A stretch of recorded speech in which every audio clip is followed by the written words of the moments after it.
Well, hello and welcome to PM Express. And today we're looking at something, the all-important Ghana's poverty profile, Ghana Living Standard Survey, round 7. Could you believe it that this is the 7th one done by the Ghana Statistical Service, and it was released today. So this is fresh. And it says that 8.2% of Ghanaians are living in extreme poverty, which means they can't make 2 cedis and 60 pesos a day. How they work it out is based on the calorie intake and the amount of money you need to get a calorie intake. We'll find out, number one, how the survey is done to guarantee its authenticity, and then we realize, but some of the situation tells us that the narrations we hear every day and the reality seem to be a bit different. Because on the airwaves, it looks as if, well, generally we are doing well, we're doing well. But when they go down and they do the survey and some of the information coming out looks a bit different, a bit worrying. I want to find out again, what do we do? This is the 7th one. What do we do between 1 and 6? What do we do with it? Because some of the trends seem to be the same. People just getting poorer. People moving into the urban areas, rural areas getting poorer. So what have we done with the previous reports to stem some of these things, because we have benefit of hindsight because of things like this. My name is Anan Sakwa IV, Chief of the Little Republic of Akomo Edumasa. When I come back, we are looking at Ghana's poverty profile. Are you rich or are you poor? Stay tuned, we're coming.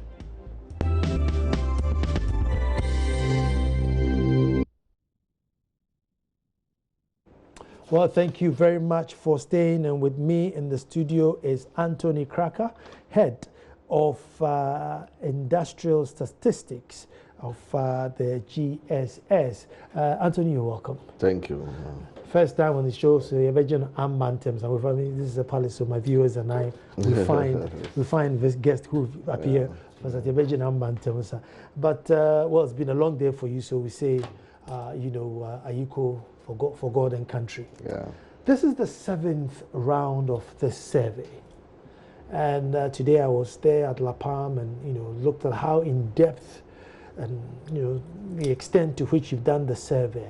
So before we even go into this one, I just want to find out what has been done with 1 to 6? Right. Thank you very much, Nana.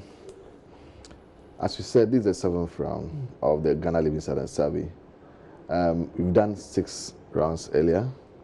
We started this exercise somewhere in the early 90s. I think 89, we started the first one. And then we've been doing this all this time. However, all these surveys, we use it in computing the poverty rates, and not only the poverty rates, but also to show policymakers in terms of our living standards, what is happening to our living standards over the period, and to tell policymakers and users of the data where they can target in terms of policy targeting, so that we could improve on our welfare as Ghanaians or as people living in Ghana. So that's what we've been doing all this while. And so the past 6 rounds, we did compute poverty rates and poverty levels, poverty rates for Ghana. So we've had several poverty reports over the years. And that's what we've done with it, and also produced several reports and made the data available for decision making, both at the public sector policy level and even maybe for the development partners use this data for policy decisions. Let me ask you, what periods do you do? What's the period interval? Well, we used to do 7-year period. Periodicity used to be 7. In other words, for instance, between 91, 92, then we had the latest one was 99, after which we had 2005, and then we had 2012. It's a 7-year period. Yes, but we are planning to reduce that 7-year period to 4 or 3-year period, because we want to make data really available regularly for policy decisions. And so the plan is to reduce the periodicity from 7 to 4 or 3 years. So this is the first time we've done 4 years after the 7 cycles, 7-year periods that we've been doing. This is the first time we're doing 4 years.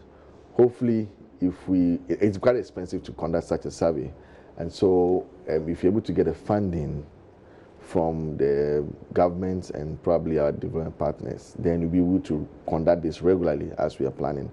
Probably, like as I said, 3 to 4 years interval. That should be fine, so that we can make data really available and also make it regular. Because sometimes when the period spans so much, then realize that policymakers depend on the previous data. So, for instance, you can imagine if it's 7 years, it means that they have to use the previous 7 years data to make policy decisions until the next 7 years when you conduct another survey. But we want to reduce it as much as possible so that it could be regular and so that data will be available for policy decisions. I mean, policymakers, using data for the policy, the trend seems to be the same. So if policymakers are using the policy, is it that you're not giving us good data? Because the poor is getting poorer, the gap is getting wider. So. Yeah. Overall, on the average, poverty has been declining in Ghana, on the average. Because we were moving from about 52% in 1992, and then we came to, so we were about one of the first in Sub-Saharan Africa to have half poverty by, the MDG goal 1. So we should have half poverty by 2015, and we did that in 2013, when poverty rate came to 24.2. So I mean, far more than half the 1990 levels, and so poverty has been declining over the period.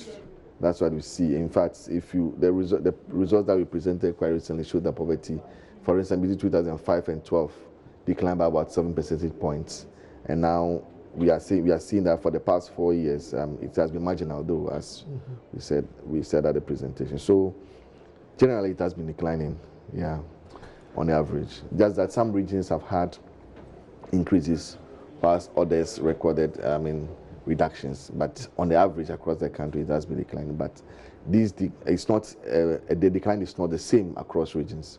It is proportional. Even though it's declined in percentage, the number of people poorer are higher.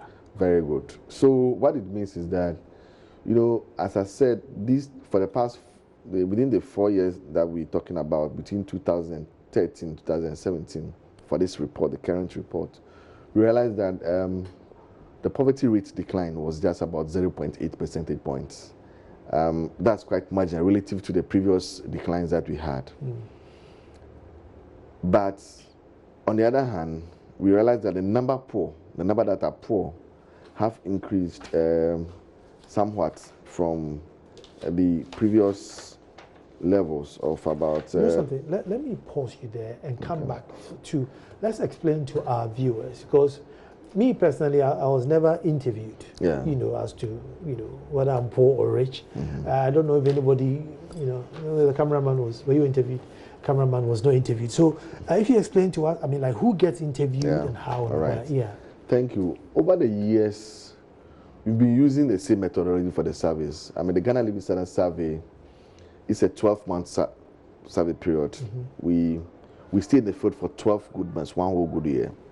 What we do is that for the whole country has been demarcated into what we call enumeration areas. Small areas for service. And so currently we have about around 38,000 enumeration areas countrywide. And when you put all these enumeration areas together on a map, you see the Ghana map. So what that means, there's no island. Every area is covered. So what we do is that we do a random sample of these areas, and then we go into the areas and then ask people questions concerning their livelihood. Now, when we select the areas, we train this. For instance, the previous one, this current one, we had about 25 days training, very rigorous training for the enumerators, and we send them to the field. Now, an enumerator would be in an EA for about 35 days. EA is what? EA is enumeration area. So, for instance, this area, we can call Joy FM area an enumeration area. So, when the enumerator is in that EA, you will find the household that have been selected for him or her, and then he will come to you maybe 7 times within the 35 days. We are going to deal with households. So Nana Ansankwa's household, Kojo's household, Akosia household have been selected, for instance, randomly selected for question administration. So that he or she will come to you 7 times within the 35 days. He will stay in this community, in this EA, for 35 days, and come to you 7 times, 5 days interval. I'll open the phone lines, and if anybody's ever encountered such a survey, I'd like you to call and to hear from you. So later on in the interview, stay tuned, and I hope that there's somebody listening who's encountered one of you guys. Yeah. So they come to you 5-7 times within the 35 days and ask you questions about your expenditure, about you and your household, and ask you questions about what you spend, what do you spend your money on, how much you spend on those items, and then we put all together to find out in terms of the total expenditure for that 35 days, and then we can bloat it for the year. And when the numerator moves from there, he goes to another area, and so these areas have been selected. Like we had about 1,000 selected areas countrywide, okay, and in all we had about 15,000 households that were selected. So we have 1,000 areas. Let's say Joy FM area. So for a survey, that's a big number. Very good. It's quite a big number, and so we have about 15,000 households countrywide that were visited 35 within each of the 35 days that we're talking about, 7 times in the 35 days that were visited. So these questions were asked there, and what the respondents, and they told us exactly give us more details on their expenditure patterns, what they spend their money on, and how much they spend. And so this information is what is used to compute these poverty indices that we're talking about today. And the main motive for this is to see how poor or how rich they are, or yeah, it is not only for how poor, how they rich, but to examine the standard of living of Ghanaians. Okay. And then so poverty is one of the major standard of living measures that we have. But there are other issues that we can talk about, like how many people are schooling, how many people who are able to go to hospitals and others. But generally, this is one of the key indicators that we have to produce to see how many people are poor, what percentage are poor, and because we have to begin from somewhere. If these poverty rates are for instance, if they were increasing, it calls for concern. I mean, the levels also calls for concern. Then you know whether, well, what's our target, for instance, a country? Do you want to reduce it and all that? And so it gives an idea as to where we are. And then policymakers know where we want to get to. And now they know how to take us there based on the policies that they want to implement. Response rate was 93.4%. Yes. So that's also high. Yes, the response rate was quite high. I mean, we're talking about 15,000 households, and you have a response rate of 93.4. That's about 14,009 households responded to this survey. And that's quite high.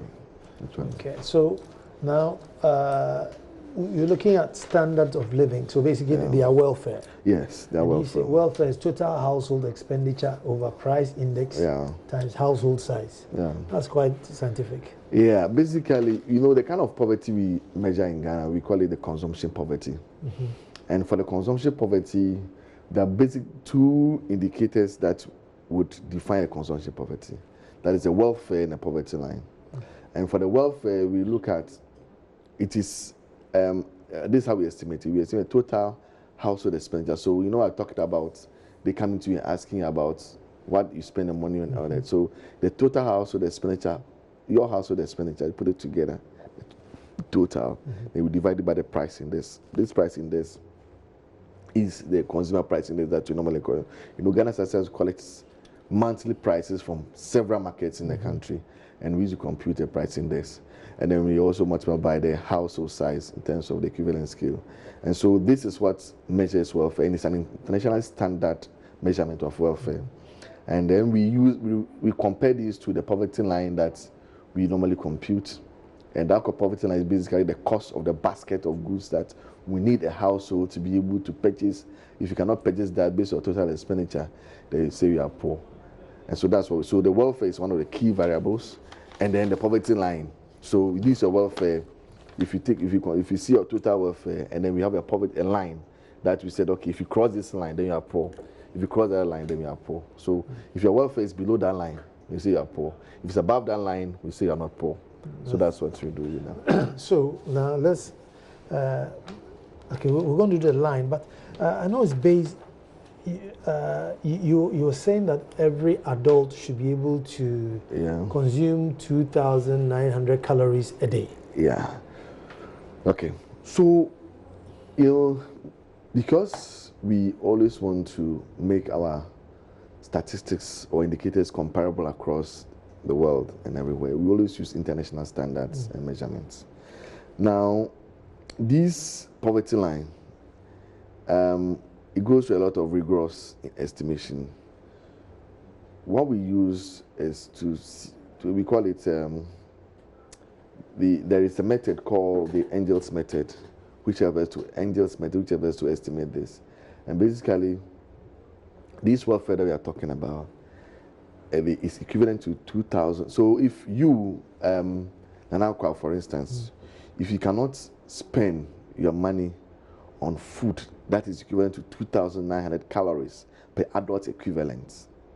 But that's too much. It's quite complex. No, but I mean, 2,900 calories is too much.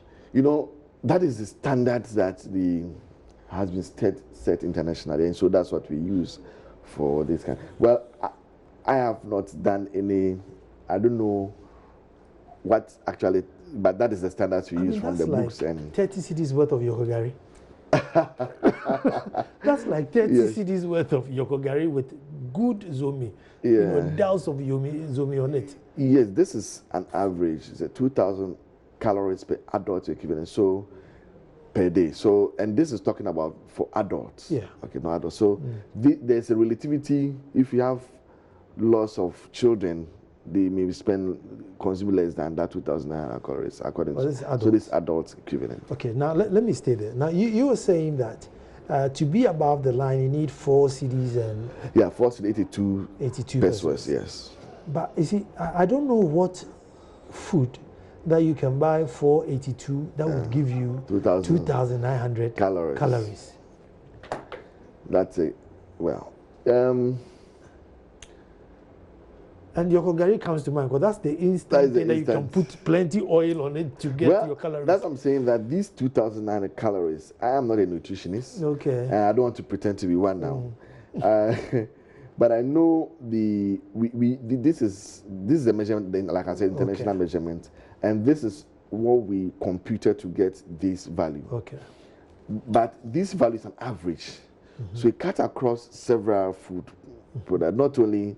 Well, you are talking about your yokogari. I'm trying to find out how to get the calories, you know, because so maybe that's what I'm saying. I don't know.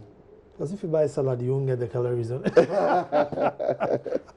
So generally, you should be able to be, you know, spending 482. Yes, generally that's what it on means. food a day. Yes. Otherwise, you consider to be, if your total expenditure,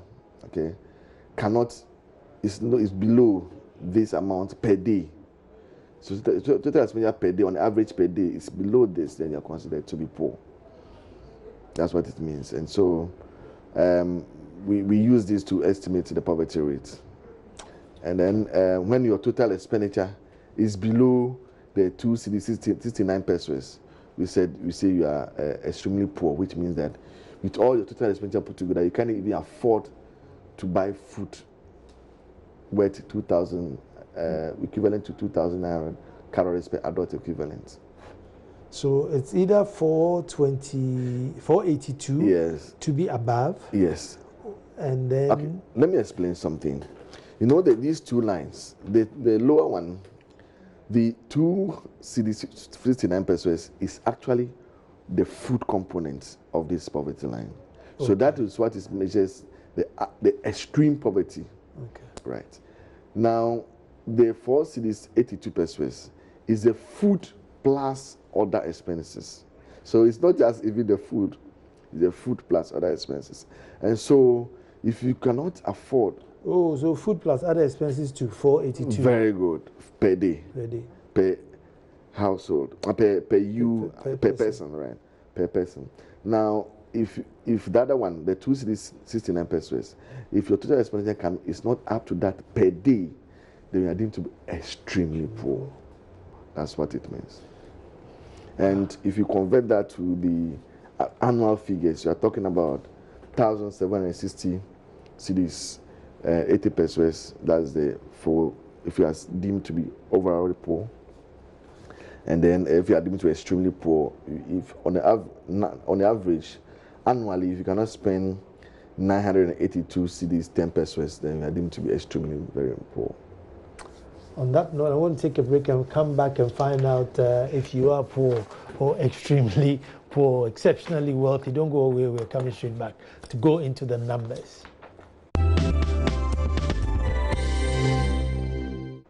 Well, thank you very much. We have some interesting numbers here. So poverty rate is 23.4% of us are poor.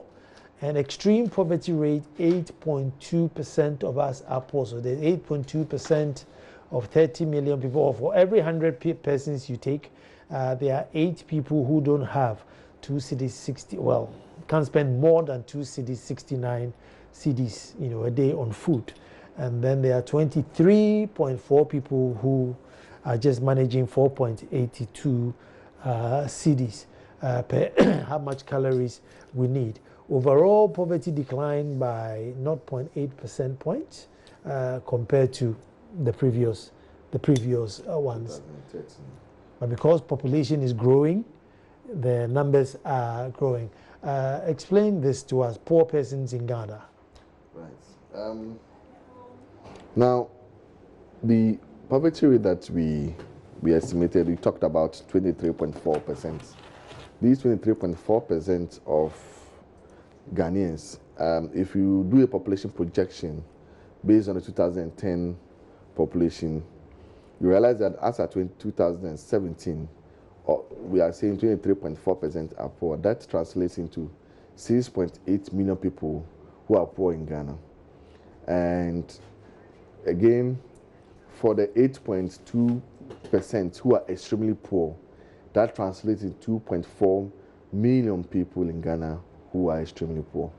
And so that is what it says. And if you... But it seems to go down and go up again, is it? 2006, 7 million? Yeah. Okay, now what it means is that from 2000, if you look at the numbers, from 2006, 2013, it declined. The number of poor persons in Ghana declined by about 600,000, right? That's overall poverty. Now, however, this increased by about 400,000 between 2013 and 2017. Then, for the extreme poor, between 2006... So even though percentage-wise we dropped 0.8, very good. Numbers-wise we went up by 400,000. What it means basically is that the drop in poverty was relatively smaller than the increase in population growth rates. Okay. So population growth rate outstripped the drop in that's why I said poverty drop between the 4 period was quite marginal. It was not that huge to cause any decline in overall number of poor persons in Ghana. So, but the extreme poor, like I said, decline between 2006 and 13, declined from 3.6 million to 2.2, but it has increased to 2.4. About 200,000 more people have become extremely poor over the 4-year period. Does your survey also find out why? Because, I mean, all throughout the numbers, the rural-urban divide was really wide. Yes. The 3 regions up north were, hit the largest. Does the survey also find out why, or it just brings the numbers to say, look, these are the facts? Right. We try to find out the sources of the changes in poverty over the period by trying to do what we call a decomposition into whether... Let me announce the number and come back to you. It's 0302 211 691, 0302 211 691 or 692. Let's hear your take on this. It's a national issue, of course, and particularly if you've ever been interviewed by one of these survey guys. Let's also hear you. So yeah, we're coming back to find out if we're finding out why the gap is widening. Okay, so basically the widening gap is due to inequality. redistribution of wealth. Okay. That is what we can identify so far from the study that we did. That we realized that wealth is in the hands of a few people. So the poor are getting fewer wealth compared to, and the rich are getting more. So the rich are getting more, and the poor are getting. So the inequality is widening. That's what we notice, especially in the rural areas of this country, because as you rightly said, if you look at the ecological zones, the coastal, savanna, and the forest areas, whichever way you look at it, the rural areas of these areas are poorer, far more poorer than the urban areas. And if you decomposed the data, the poverty change over the period, realize that it is purely due to inequality that is driving this poverty, high poverty increases in the rural areas. Is this that development is just urbanized, or it doesn't come up like that in the data? That doesn't come up in the debate. Again, yes, for development urbanized, that is an issue which is there, because certainly as more people are concentrated in an area, it becomes urbanized. But we realize that just that the welfare distribution is worsened, okay, in the rural areas than the urban areas. So that is causing the increase in poverty in these rural areas. The three regions up north are really hit hard in this data. I mean, everywhere, widening gap.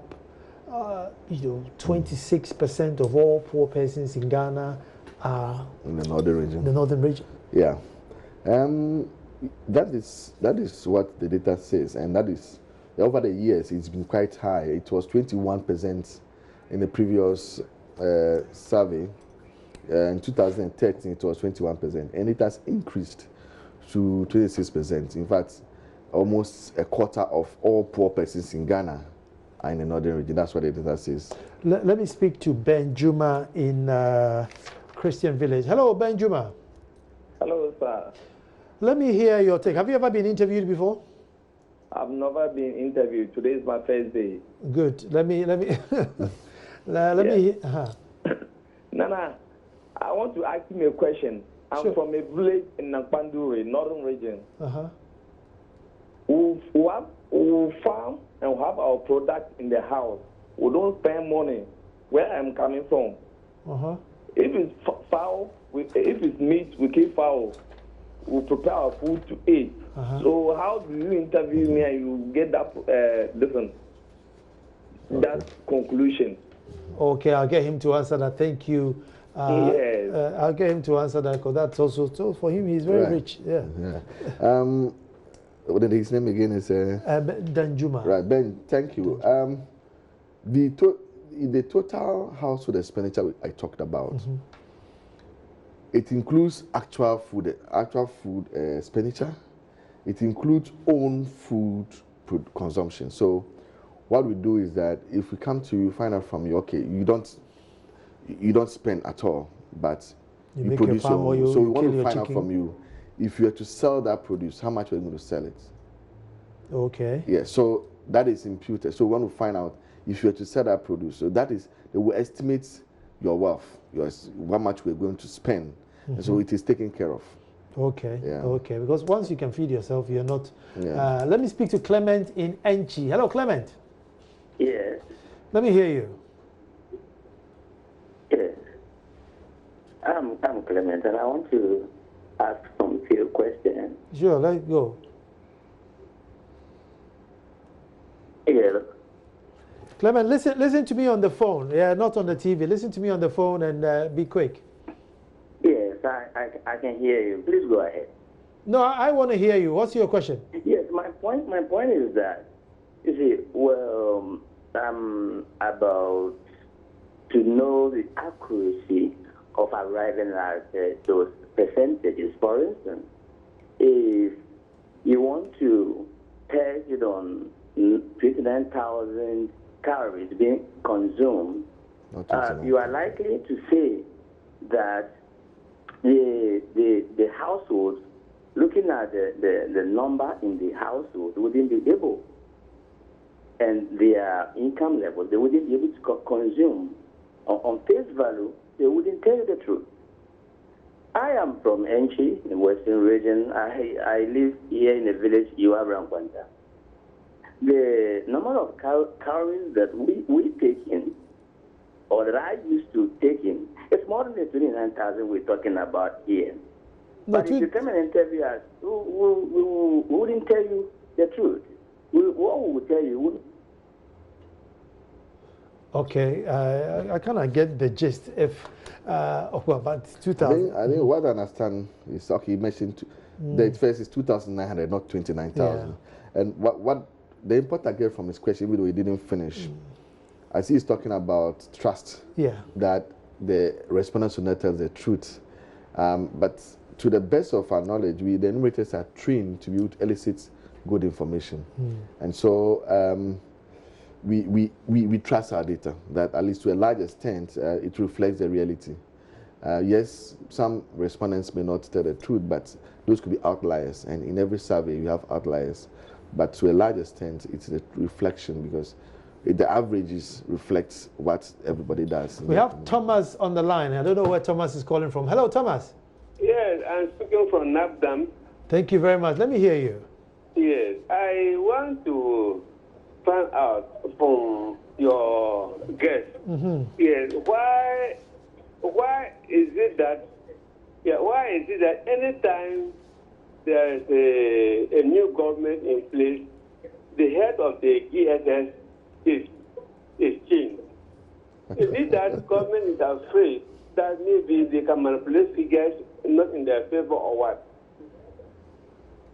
Well, it's a tricky question, but these figures are not in anybody's favors. Yeah. Like the Nana said, these figures are not in anybody's favor. Yeah, it's for the development of this country. Indeed, as far as favors goes, it's not in favor, Accra. Yeah, but in any case, the Ghana Statistical Service have always been independent over the period, and we've known for that. And so currently the government statistician in place is acting because the previous ones went on retirement. It's not that she has been changed. And so for us, we've not had any political interference in our work. Patrick in Accra. Hello, Patrick.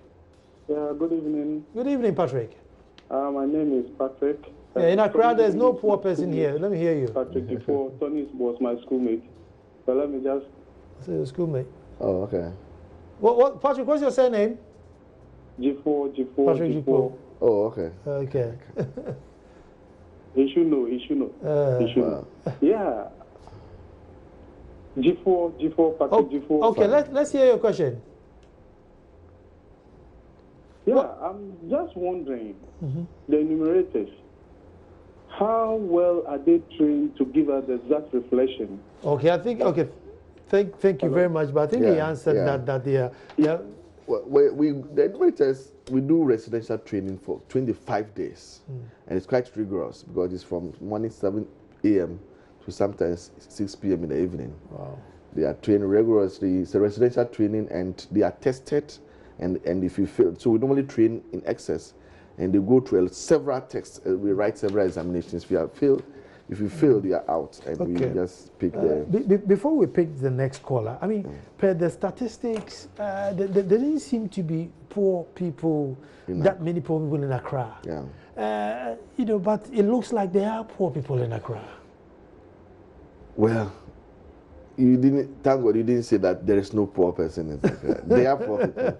Yes, about 2% of those living in Greater Accra are poor. Now, what it means that, yes, like you said, they are poor persons. Now, sometimes when you just you take a casual look as you move around Accra, you might be misled to say that you see somebody probably in a kiosk, and so that person is pure. Because what we consider here is what consumption poverty. That person may spend enough to be above this poverty line, and so may not be poor. Okay. And so it's not easy to just look at somebody from a distance and say this person is poor or not poor. Let me go to Dansuman, and Sarah Entry is there. Hello, Sarah. Hello, Sarah. Hello. Hi, Sarah. Let me hear your question. Yeah, good evening. Great evening. I've heard your conversation, but you never said anything about the central region where women sell their children. And then apart from that, you did not search for the reasons why. You didn't search for reasons why there is this poverty in those areas. Some of the people have more children, many children, than they can take good care of. They keep on having children. So I think the emphasis should be on control, population, birth. Then that will help in solving it. But we just talk about it as if it's somebody's fault. Sometimes it's the people, the way they live. They want more children, even though they can't take good care of them. So that should be taken care of. Well, that's very wise of you, Sarah, and I agree with you 100%. But somehow, Central Region is getting richer. Yeah, I mean, the poverty rates have declined have been declining over the past 3 periods we're looking at. It's now about 14%. It used to be 19%, and then it was 23% 2005 levels, but it's now 14%. They used to be one of the poorest regions, but I think there's improvement over the years. But but I still agree with what Sarah is saying, that we need to control fertility. Yes, I agree. We need to control, because it's just inducing a lot. And then there's poverty trends by employment status. Yeah. And I find it quite interesting that if you were, unemployed in certain years, you seem to be better off than if you're employed in a certain year. And I mean, I thought if you're unemployed, you were unemployed. I mean, retired people are better off now than they were before. So how does this trend work? I mean, a public, or let's start with public employee. Yes. So we realize that poverty rates among households. Let me take my last break, and then we'll come and go through poverty trends by. Should I pick a call, or there's no caller? Okay, we're taking a quick break, and when we come back, we'll look at poverty trends, and then we're comparing 3 years: 2005, 2013, 2016. So we're coming back. Well, thank you very much for staying, and we're looking at poverty trends by employment status. So basically, household, the job that the head of your household does. And we're looking at public employee, private employee, self-employed, non-agric, and self-employed, agric, unemployed, retired, and other not active. So households where the head is a public employee, trend seems to be getting better. Yeah. From 2005, 2012, 2017. So it's getting better if your household is a public employee. If you're a private employer, it seems to be going up and down. But what I find interesting is households whose the head is a farmer, a Greek, they are the poorest. Yes, that's what the study finds out, that households whose heads are farmers are likely to be the poorest across all the categorizations that we found. And so these categories, if you belong to any member of a household whose head is a farmer, it's likely to be poor compared to any member whose household is a public employee, for instance. Since and there are several reasons that one could look at in terms of this. You all know that many times our farmers do not get value for money when they produce their yields. The season, their prices of their products are mainly determined by the seasons. In the bumper seasons, the prices dip, and then in the lean seasons, they don't even get to sell at all, but prices rise. And so they don't get value for money for their wares, and post-harvest losses and all that. We all know the challenges in the agriculture sector. And so that is what is causing households whose heads are farmers to be poorer, and that is also affecting the rural settings poverty, as we talked about earlier. What I find interesting is household headed by unemployed people. Yes, less poorer. So 2005, 2006, you know, you had a 20% chance of being poor. And then 2012, 2013, it moved to 28.1. And then 2017, 29.4. So you're actually you're better off being poor in 2000. You're better off being unemployed in 2005 than now. Yeah. What it means is that the poverty rate among these categories increasing over the period. Yes, it's cause for concern. Maybe we should be looking at social interventions a lot for the unemployed, because that's the only way we could come out of this. Otherwise, I don't know how else we could solve this problem with the unemployed. I have a message here for Sarah Entry. It says there's a population management, not population control. We have population management. Sounds better. Yeah, that's okay. It sounds better. So, I mean, overall, you've done good work. So what do we do from here? We think that policymakers should delve deep into this data.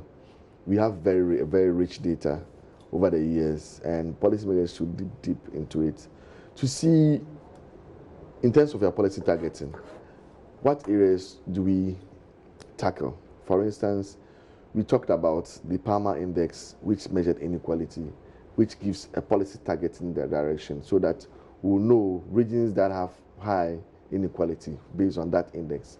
Then policymakers must attempt to make sure that we bridge the gap in those areas, where the Upper East, Upper West, and Northern region had high inequality based on the PAMA index. And so it's all a policy issue. I mean, it's all a policy issue. We all hope that policymakers will use the data to be able to do proper policy targeting. That way, we'll be able to solve the problem. Thank you very much. All too soon, that's what time will allow us. But as I always say on this show, that if we really don't manage the numbers coming in as a population, Anthony will be doing statistics, and the gap will just widen and widen and widen. The number is 024-366-2001, 024-366-2001. That's Tanti's Fashions Day. Give me my shirts for the show, so give them a call and get yourself a shirt just near Nyao Clinic, Airport Residential Area. If you're not in Accra, give them a call and they'll post it to you. But you know what? We'll always be back to do this all over again. Thank you very much for watching. Anthony, good job, and thank you for coming in. Thank you very much. Great.